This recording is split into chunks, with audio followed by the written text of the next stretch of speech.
আপনাদের শুভেচ্ছা জানিয়ে শুরু করছি বিজ্ঞান ভিত্তিক কৃষি উন্নয়নমূলক অনুষ্ঠান আধুনিক বিজ্ঞান ও আমাদের কৃষি।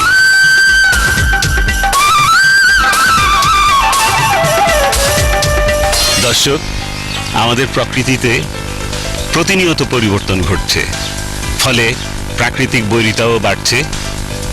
এক্ষেত্রে কারণ হিসাবে গাছের সংখ্যা কমে যাওয়া এবং এর প্রভাবটা অনেক বেশি। প্রকৃতিতে গাছের গুরুত্ব সম্পর্কে বা এর ভূমিকা সম্পর্কে বলছেন কৃষি মন্ত্রণালয়ের অতিরিক্ত সচিব এবং সিড উইং এর মহাপরিচালক জনাব আনোয়ার ফারুক। গাছটাকে যদি আমরা তিন ভাগে ভাগ করি, একটি হলো যে আমাদের ফলদ গাছ, যার থেকে আমরা ফল পাই, আরেকটি হলো আমাদের সবজি বা আমাদের প্রোটিন আসে যেখান থেকে সেই গাছ, এবং আরেকটি হলো যে আমাদের বৃক্ষ যেখান থেকে আমরা কাঠ পাই। প্রত্যেকটি স্টেজে কিন্তু গাছের প্রয়োজন আছে। এবং এছাড়াও যদি আরেকটি ভ্যারাইটাল আমরা ডেভেলপমেন্ট বলে থাকি, যেটা হলো অর্নামেন্টাল গাছ, প্রত্যেকটা স্টেজেই কিন্তু গাছের প্রয়োজন আছে। এটি বাড়িঘর সাজাতে যেমন গাছের প্রয়োজন, জীবন ধারণের জন্য, আহারের জন্য গাছের প্রয়োজন, বাসস্থান ঘরবাড়ি নির্মাণের জন্য গাছের প্রয়োজন, এবং নিউট্রিশনের জন্য গাছের প্রয়োজন। সো আমরা মনে করি যে জীবনের প্রত্যেকটি স্টেজে গাছের প্রয়োজন আছে।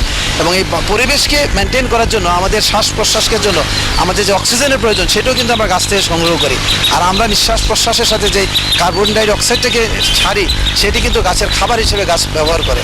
সো এটার প্রকৃতিতে এটি একটি সাইকেল। মানুষের জীবন ধারণের জন্য আল্লাহ গাছ পাঠিয়েছেন। এখন আমাদের যেটি প্রয়োজন হলো এই গাছটাকে যথাযথভাবে সংরক্ষণ করা, ব্যবহার করা। আমরা মনে করি যে সরকার এভাবে যথেষ্ট যত্নবান এবং